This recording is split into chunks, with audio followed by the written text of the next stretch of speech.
Mananatili sa gabinete ni Pangulong Bongbong Marcos ang kanyang economic team. Yan ay sina Trade Secretary Maria Cristina Roque, Finance Secretary Ralph Recto, Budget Secretary Amena Pangandaman, Economy Planning and Development Secretary Arsenio Balisacan, at Special Assistant to the President for Investment and Economic Affairs, Frederick Go. Mananatili ring Executive Secretary si Lucas Bersamin. Mula naman sa Department of Energy, inilipat si Secretary Rafael Lutilla bilang bagong kalihim ng Department of Environment and Natural Resources. Pinalitan niya si dating Secretary Maria Antonia Yulo Loizaga na hindi na magiging bahagi ng gabinete ng Pangulo.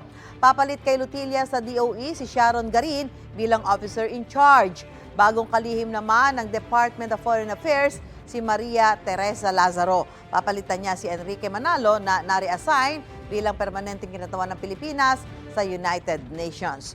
Si Jose Ramon Aliling naman ang bagong Department of Human Settlements and Urban Development Secretary habang nare-assign bilang bagong Presidential Advisor for Pasig River Development si Jose Rizalino Acuzar. Gusto mo bang mauna sa mga balita?